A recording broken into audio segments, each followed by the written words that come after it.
Depuis 2013, le Maroc a décidé de mener une politique migratoire ambitieuse et de renforcer sa coopération en la matière avec les pays d'Afrique de l'Ouest. C'est la coopération Sud-Sud. Concrètement, des accords de coopération sur les questions migratoires ont été signés entre le Maroc et 3 pays d'Afrique de l'Ouest.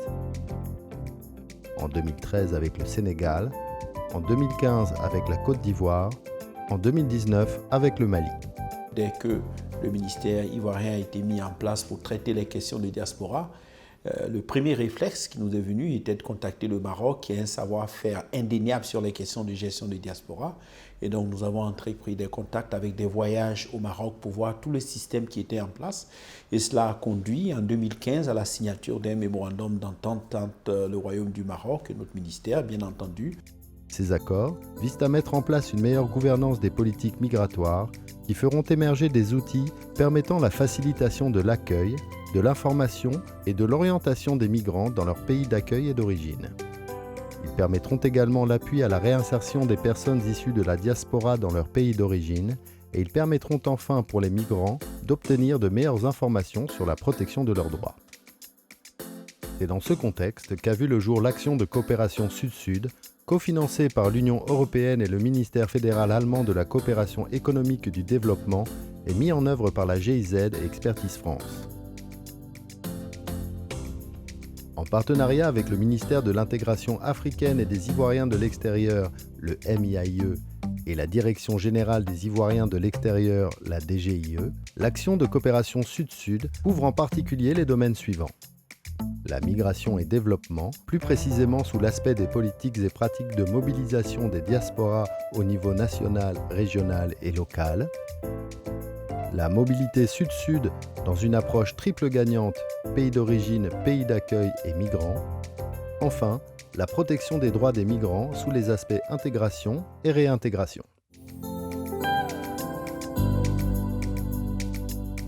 La Côte d'Ivoire veut faire de sa diaspora la 32e région du pays. Dans cette perspective d'une approche plus territoriale, une convention a été signée en mai 2020 entre la DGIE, la RDCI et la GIZ. Elle a pour objectif d'accompagner et appuyer les régions ivoiriennes sur la thématique migration et développement et sur l'élaboration de stratégies de mobilisation de la diaspora en vue du développement local. La Côte d'Ivoire a 31 régions, la 32e région serait la diaspora. Ça veut dire que c'est un territoire délocalisé et nous avons besoin de toutes les personnes pour procéder au développement de la Côte d'Ivoire. Et c'est dans ce cadre-là qu'une série d'activités a été initiée et réalisée.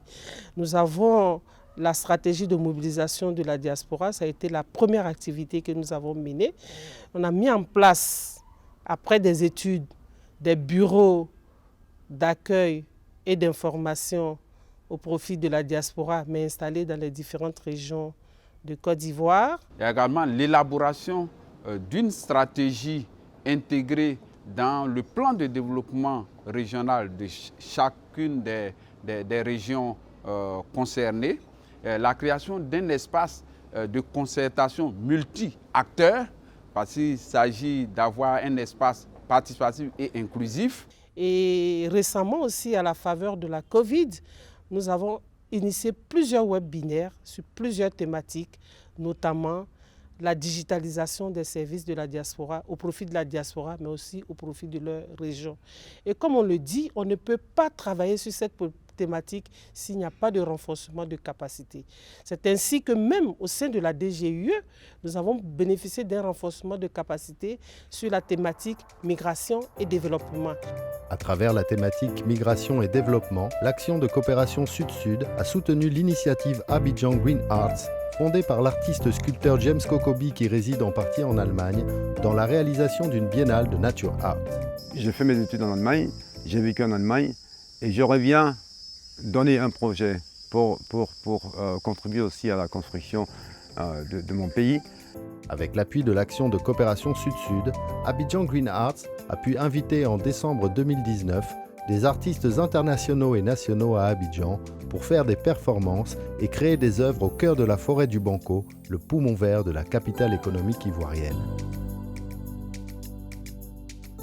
Cette résidence de 15 jours fut ponctuée par des conférences sur l'état des forêts en Côte d'Ivoire, mais aussi par des visites scolaires qui ont pu sensibiliser de tout jeunes Ivoiriens sur l'importance de la préservation des forêts à travers de multiples activités.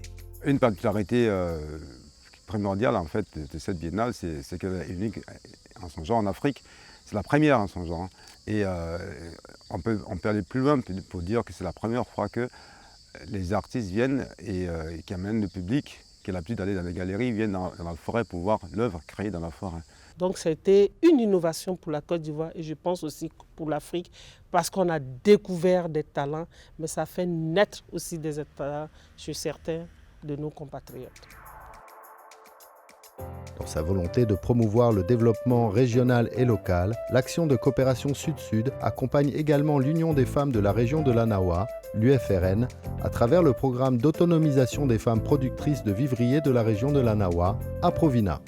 Les femmes n'avaient pas accès au financement, elles n'avaient pas accès aux bonnes pratiques pour augmenter leurs revenus, parce que dit bonnes pratiques dit augmentation de production, et aussi au transport et à l'écoulement de leurs marchandises. Les femmes n'étaient pas suffisamment autonomes, elles comptaient énormément sur leur mari par rapport aux revenus du cacao. Donc il fallait donc réaliser un projet qui permette à ces femmes-là d'être autonomes, d'avoir une activité propre à elles, et surtout dans des activités liées aux vivriers, aux consommations locales. Avant à Provina, les conditions de travail étaient difficiles.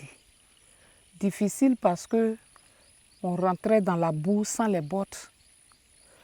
On n'avait pas de daba, des dabas appropriés à la boue.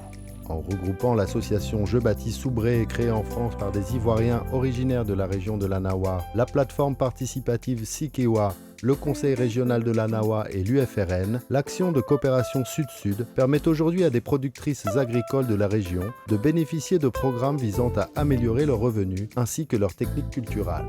Avec Aprovina, on a reçu des kits, on a reçu des bottes, on a reçu du liquide, du savon.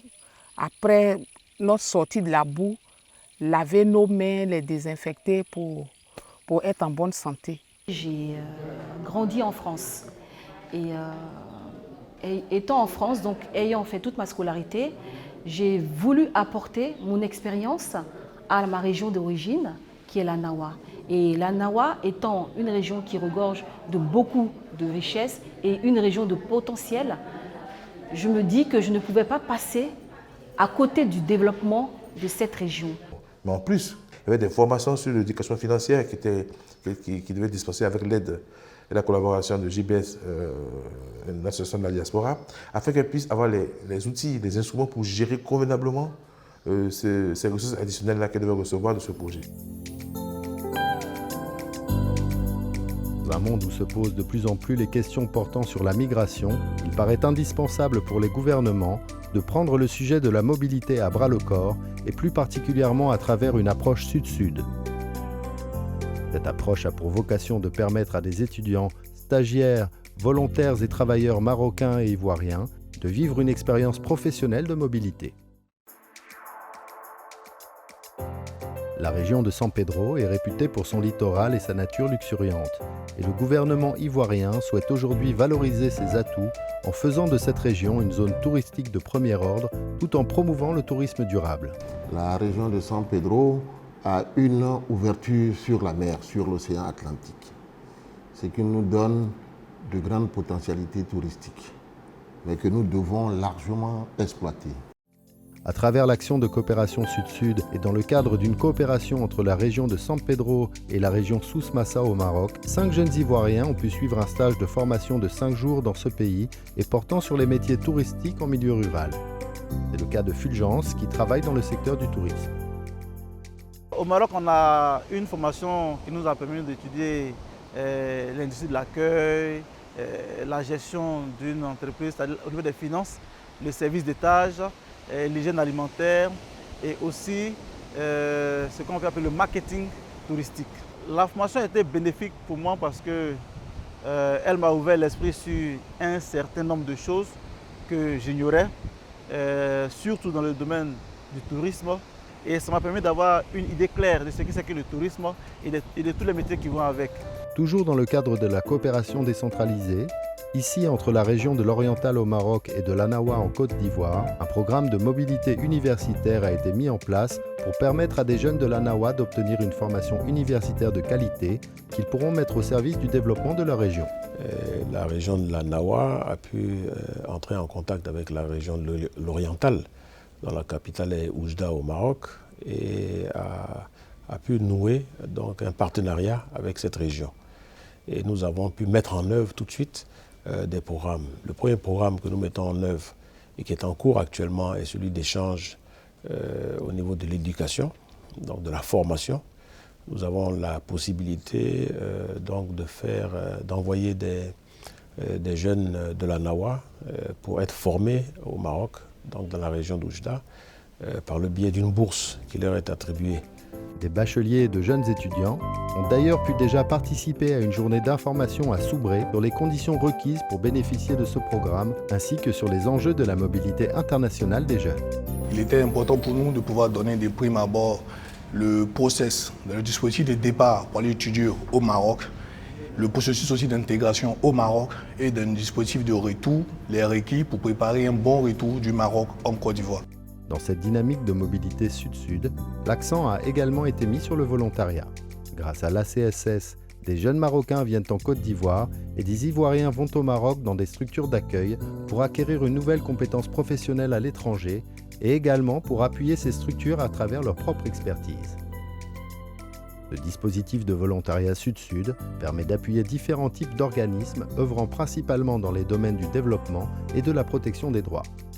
C'est le cas de Mounam Sireb, qui est venu travailler au Conseil national des droits de l'homme ivoirien, le CNDH, pour 1 an en tant que volontaire. Je suis marocaine. J'ai décidé de venir en Côte d'Ivoire avec un statut de volontaire de solidarité internationale dans le cadre de ce programme, parce qu'il y a un échange d'expertise à un certain niveau, mais également beaucoup de choses à apprendre, que ce soit sur le plan professionnel, culturel. Entre le Maroc et l'Afrique subsaharienne, on a toujours eu de très très bonnes relations, mais ce n'est pas pour autant qu'on connaît toutes les cultures. Donc il faut vivre l'expérience. C'est la raison pour laquelle j'ai choisi de venir en Côte d'Ivoire. L'accès aux droits de cette catégorie de personnes que sont les migrants, soit étrangers résidant en Côte d'Ivoire ou ivoiriens vivant à l'extérieur ou qui sont de retour au pays, reste un enjeu majeur.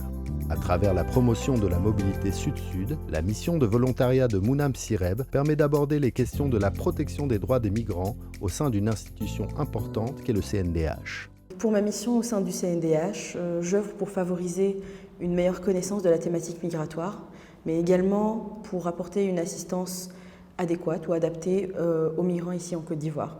Donc je participe également à l'élaboration du plan d'action qui permettra au CNDH de s'impliquer encore plus sur la question migratoire ici en Côte d'Ivoire. Face aux multiples défis que représentent les questions portant sur la migration et en regard de la nécessité pour le continent africain et plus particulièrement en Côte d'Ivoire de valoriser le potentiel social, économique et culturel des personnes qui en sont originaires, l'action de coopération Sud-Sud a permis de développer une dynamique d'échange entre différents acteurs, qu'ils soient étatiques, issus des collectivités territoriales ou émanant de la société civile entre des pays qui ont des contextes proches et dont les méthodes sont plus facilement transposables ou adaptables. Les actions menées en Côte d'Ivoire ont donné naissance à des expériences innovantes à travers l'exploration de nouvelles thématiques en matière de migration. Au vu des expériences réalisées et des défis restant à relever pour consolider la voie qui mènera le continent africain vers un nouveau paradigme social, économique et culturel à travers la coopération Sud-Sud, l'ACSS permet de constater la nécessité d'une adhésion forte des personnes issues de la diaspora africaine et dans le cas présent ivoirienne pour contribuer au développement inclusif de leur pays d'origine. Il faut rentrer en contact avec le pays, se faire connaître de son pays, prendre le temps de changer un certain nombre de choses. Ne pas penser qu'automatiquement en Afrique, tout se passera comme dans nos pays d'accueil parce que nous sommes en face des réalités différentes lorsqu'on part d'un pays à un autre et qu'il faut réapprendre à connaître son pays d'origine à travers beaucoup de patience, mais croire dans le fait que l'Afrique a véritablement envie d'évoluer au même titre que tous les autres continents et que l'apport de la diaspora est inestimable au développement du continent africain.